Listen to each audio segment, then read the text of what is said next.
Good afternoon, and the first item of business this afternoon is portfolio questions, and the portfolio is net zero, energy and transport. Just to advise members, there is a lot of interest in supplementaries this afternoon, so please could we have questions with limited preamble and answers that are as brief as possible. I now call question number 1, Claire Hawkey. To ask the Scottish Government what action it is taking to increase bus patronage in South Lanarkshire. Minister Jim Fairley. Thank you, President Officer. Clearly, our commitment to bus travel includes the investment of almost £465 million to support concessionary bus travel and to help ensure bus operators can continue to provide access to affordable transport through the Network Support Grant in this deregulated market right across Scotland. The concessionary travel scheme is instilling that habit of choosing bus as a principal form of transport among young people, helping to sustain services while supporting our net zero ambitions. And in December alone, 140,000 car holders from South Lanarkshire made over 600,000 journeys under the national concessionary travel schemes. Claire Hawkey. I know members will welcome the recent announcement from the Scottish Government that as part of the budget a £2 bus fare cap pilot will be introduced in one regional transport area. At the moment, over 2.3 million people, everyone under 22, over 65 and disabled people and carers benefit from free bus travel in Scotland, and the £2 cap could build on this good work. With the scheme set to be introduced from January 2026, can the Minister outline the criteria on how the pilot will be measured? And can I take this opportunity to encourage the Minister to consider introducing the pilot across South Lanarkshire and Glasgow to benefit my Rutherglen constituents? Minister. I congratulate Claire Hawkey on that absolute straightforward pitch to the Minister. But she's absolutely right to highlight just how many people are benefiting from free travel thanks to this government. And I very much welcome her interest in the £2 flat fare. Now, while we're at the early stages of the fare cap pilot development, we are committed to delivering it on time and making sure that travelling by bus is as attractive and affordable as possible. And the work on the proposals will continue this year, which will include continued dialogue with stakeholders, including local transport authorities and bus operators. As part of this process, we will then determine a suitable criteria for the pilot location. A couple of supplementaries. First, Graham Simpson. Thank you very much. The Minister knows that I think the £2 bus fare should be a national thing. We don't need a pilot. But if we are to have a pilot, then clearly the best place for that is where most people live, and that's the Strathclyde region. So that's where it should be. So what does the Minister need to happen? Does he need to have a formal bid coming from SPT in order for Strathclyde to win that pilot? Minister. Well done, Graham Simpson, for putting his pitch in for the pilot scheme. I'm delighted that this pilot scheme is getting so much coverage by the members. But I will repeat, we are going through the process of working out what the pilot needs to do, what the criteria is going to be, and we will announce that in due course. And Claire Baker. Thank you very much. One aspect of increasing bus patronage is ensuring that buses and bus stations are places where people and the staff feel safe. And following the cross-party meeting and the Labour debate on antisocial behaviour on buses, can I ask how the Minister is progressing work to improve safety on buses for passengers and drivers? Minister. Well, the member is absolutely right to bring that issue up. It's one that has been ongoing, and we are continuing to look at it. We are still looking at the things that we need to do in order to progress some of the issues that we talked about in the past, but I will update the Chamber and the member as we come to some conclusions. Thank you. Question 2 is withdrawn. Question 3, Fergus Ewing. Thank you, Presiding Officer, and could I apologise to members as I may have to leave before the end of this session, and I'm grateful for permission to do that from your good self. To ask the Scottish Government whether it will provide an update on how much it estimates will be paid in compensation for the properties to be compulsorily purchased to further the progress of the dualling of the A96 between Inverness and Aldern, including the Nairn bypass, and when that process will be completed. Cabinet Secretary Fiona Hislop. Completion of the statutory process of the A96 dualling Inverness to Nairn, including Nairn bypass, last year clears the way for the Scottish Ministers to take forward the final stage of the process to acquire the land required to construct the scheme, and Transport Scotland is pressing ahead with the procedural steps to make this happen. It is currently expected that the process to take title to the land will be completed in the coming months, and the current estimate of compensation for land to be acquired for the scheme is approximately £12 million. Fergus Ewing. Presiding Officer, Scotland was promised in 2016 the made orders were to have been published in that year for this project. They were published last year, 8 years later. Even now, there is no timetable, no plan, and no indication as to when the Nairn bypass will actually be completed. Will the Cabinet Secretary at last bring a statement to this Parliament setting out such a plan? And if she won't, does she not really think an apology is due? Cabinet Secretary. So, as Minister for Transport and Cabinet Secretary, I have progressed the A96 Inverness to Nairn and including Nairn bypass. I have ensured that we've made progress on the made orders completion and on the acquiring of the land. We're acquiring the land because we intend to dual that part of the A96 first. That is happening, and as I explained to the public meeting in Nairn last summer, the timetable of doing so will be determined by two particular things. One, the method of procurement, whether it's capital or mutual investment model. We are considering the A96 part of the road that we've just been discussing, along with consideration of the A9 and looking at the mutual investment model, and on completion of that we'll be in a position to determine what the timetable will be, and we're happy to then share that with Parliament.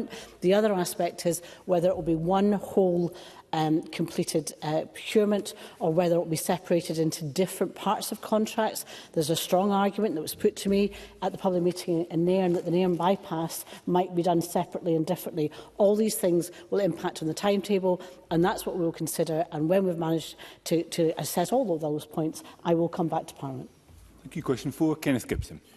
Thank you, Presiding Officer. To ask the Scottish Government for its assessment of the importance of the A737 to North Ayrshire. Cabinet Secretary. We appreciate fully the importance of the A737 to North Ayrshire and indeed to Scotland. That is why this Government has invested approximately £40 million in the construction of the Dalry bypass and the Den realignment project. Through the second Strategic Transport Projects Review, we've assessed the future needs of the Ayrshire and Arran region, which has resulted in a number of recommendations. These include focusing on maintaining the trunk roads in the area, including the A737, so they remain safe, resilient and adapted to deal with the impacts of climate change. Kenneth Gibson. I thank the Cabinet Secretary for that response. Despite comparable levels of traffic to the busy sections of the A9 and serving some of Scotland's most deprived communities, the mostly single-carriage A737 will receive a fraction of the investment in A9 dualling, forecast to total £3.7 billion. Does the Cabinet Secretary agree that enhanced safety and improved connectivity boosts economic growth? And will she therefore commit to ensuring the new Head Street and Balmoral Road junctions at Beith, essential for public safety and promised for many years, are progressed to completion? Cabinet Secretary. So the Scottish Government is committed to taking forward the design of the traffic signalisation of the A737 Head Street Wardrobe Street Junction. Is correct to identify the impact on the economy of good transport connections. As part of the detailed design for that, further geotechnical investigation is required to accommodate the upgraded traffic signal junction at the A737 Head Street Wardrobe Street. This investigation is programmed to commence later in 2025. That will inform the design and construction of the signalised junction.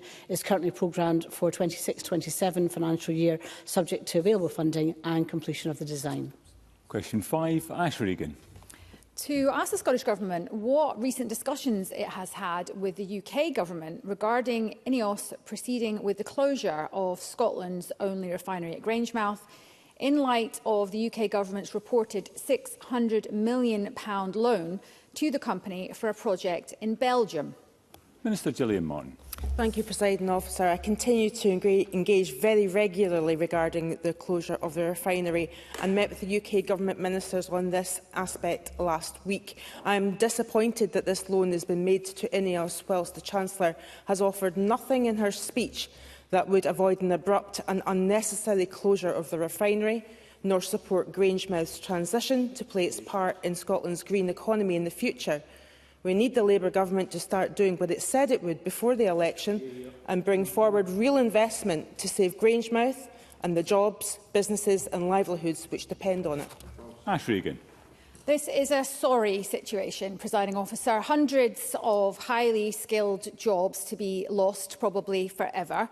no refinery capability in Scotland, which is a top 25 oil-producing nation. The results will, of course, be worse for the environment, as imports have a higher environmental cost. And, Minister, this has been coming for months. We have warned and warned and warned about this. And while the government is happy to sit around pontificating about a just transition, instead, to everyone else outside here, it looks passive and pointless. Will this latest UK government betrayal finally push the Scottish Government to urgently use devolved powers creatively? Acting Cabinet Secretary. I can assure Ash Regan that I am not sitting around passively at all. I have done nothing since my tenure as Energy Minister, but engage on this with the previous UK Government, with Petro Ineos itself and with the current UK Government. I have engaged in very good faith with the UK Government and our joint efforts to fund work into the future of the site, and I am doing what I can with our enterprise agencies, my officials and other partners in the Cabinet to encourage investment in the site. I am also, I have to say, particularly distressed that there was announcements last week from the Chancellor in the UK of sustainable aviation fuel money going to places that are not Grangemouth, when we have invested in a study, both the UK Government and the Scottish Government, in a study which has shown that Grangemouth refinery is ripe to be transformed into a sustainable aviation hub. A number of supplementaries. Hope to take all of them. First, Stephen Kerr. I think the fact of the matter is that both the UK and Scottish governments have failed to make any decisive intervention to support Grangemouth. And people in central Scotland will not be impressed with the blame game that we hear in the chamber today. They want real answers and they want action. So let me ask the Minister some very simple questions that I know she will surely know the answers to. Who is actually writing the Project Willow report? When is it due? Because she must know when it's due. And will Petro Ineos see the report before the UK and Scottish governments see the report? Acting Cabinet Secretary. I have answers to all those questions. The Project Willow report has been written by consultants Ernst & Young, who have been brought in to be consultants on this issue, backed by both governments. It will be available by the end of this month. Round about the end of this month, we are ensuring that both governments and Petro Ineos get sight of the full report. But more than that, we are teeing up potential investors to see the report as well. I have been working very hard on this with my colleagues in Scottish Enterprise and SDI. We've had considerable interest in what Project Willow will bring up, and I am feeling hopeful, although I would like to see the refinery continuing. I would like to see Petro Ineos make a different decision, their shareholders make a different decision about the closure of a refinery, so that we can get Project Willow and investors involved in the future of the site. But those are the answers to the questions that he's put to me, and I'm happy to give him any more detail I can. Thank you, and Richard Leonard. Thank you, Deputy Presiding Officer. Can I remind members of my register of trade union interests? Many people are angry with the Petro Ineos decision, with the way they have gone about it. That redundancy notices have been issued this week, but they are also angry about governmental failure, the failure of both governments. Does the Cabinet Secretary understand this anger? Does she accept that this is not over, that this is not the last word, that the fight to save these jobs carries on? Cabinet Secretary. I accept that the fight is not over. The First Minister has written to the Prime Minister. The First Minister has written to Sir Jim Ratcliffe this morning about this very issue. I am continuing to work with partners in the UK Government to ask Petro Ineos to make a different decision on this.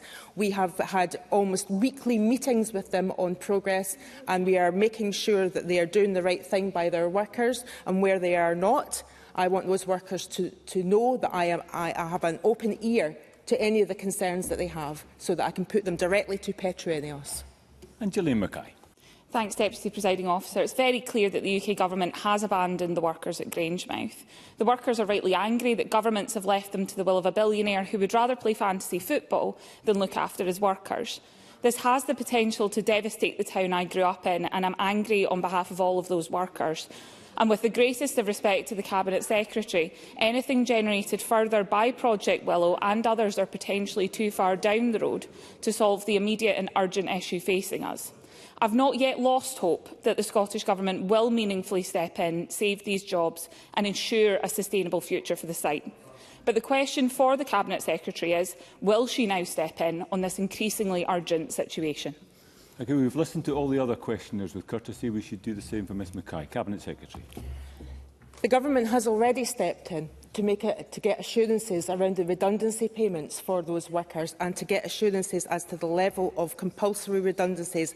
I have in front of me, and you'll forgive me if I don't give the detail of this in the chamber because I need to check that it can go into the public domain, that there has actually been a substantial amount of voluntary redundancies asked for. There's also been people that have been redeployed across the site as well. But the fact remains is that it's still our position that we would like to see refining continue to allow the results of Project Willow to bear fruit and to attract investment. But I also say that refinery could be a going concern for anyone out there that wanted to invest in it. But another thing that would make it far more investable would be track status being given by the UK Government to carbon capture and storage would make it eminently more investable than it is right now and may even change the mind of the current owners. Thank you, Cabinet Secretary. I call question 6. Ros McCall. To ask the Scottish Government what consideration it's given to the potential impact on travel times in Mid-Scotland and Fife of the proposed speed limit changes contained in the National Speed Management Review consultation. Cabinet Secretary Fiona Hislop. As part of the Scottish Government's record £36 million investment in road safety, a National Speed Management Review is underway. This review aims to ensure speed limits across Scotland are effective and help to reduce the number of people killed and injured on our roads, including in Mid-Scotland and Fife.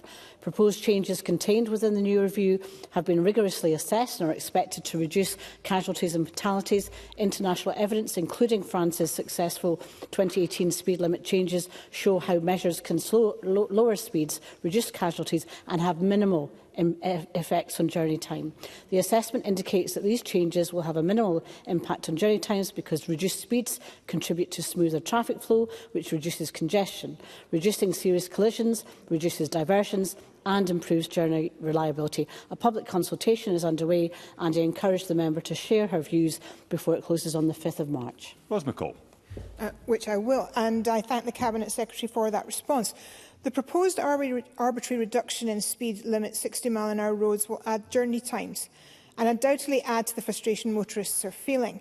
Many businesses across the region depend on the movement of goods and materials, with single carriageway roads are the backbone of the transport infrastructure in the area.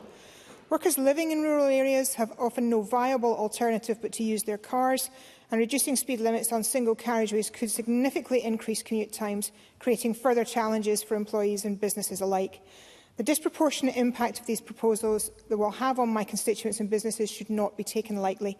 So will the Cabinet Secretary carefully consider these consequences for my region and scrap the proposals as soon as possible? Cabinet Secretary. So we will listen to the consultation which closes on the 5th of March. I would remind her that in 2023, the member, 754 people were killed or seriously injured on single carriage roads. Pointing to the reduction of speed limits in France, they implemented a national speed limit reduction in July 2018, which led to a reduction in the average speed of vehicles, a 10% decrease in fatalities and minimal impact on journey times, less than 1 minute of a 50-kilometre journey. Question 7, Douglas Ross.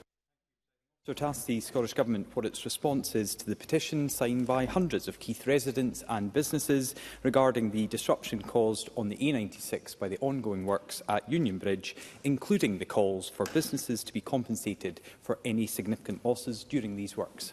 Cabinet Secretary. So we recognise the ongoing impact that these vital and complex repair works are having on the local community and business in Keith following a landslip resulting in the failure of the wing wall at Union Bridge. The operating company conducting the repairs and road management discussed this with representatives of local elected members, the Keith Community Council and the Local Traders Association in September, and they plan to meet them again shortly to provide an update once the repair contract is awarded in the coming weeks. The temporary traffic lights lights and safety barrier were installed to prevent any further risks to pedestrians and road users, with business as usual signage added to continue to direct traffic into Keith and its businesses. The member will be aware compensation is not payable for disruption to any businesses arising from roadworks on any trunk road and motorway network required to keep them in a safe condition. Unfortunately, this work can sometimes result in disruption to local communities, but every effort is being made to mitigate impacts. Douglas Ross.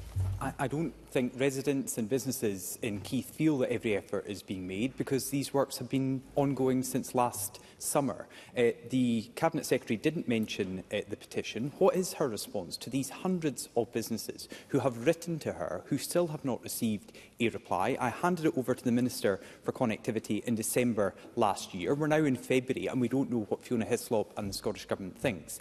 And will she look at alternative measures to compensate these businesses? If it is not possible because of the works on a trunk road, these businesses are losing hundreds of thousands of pounds as a result of these works, and they deserve to be compensated.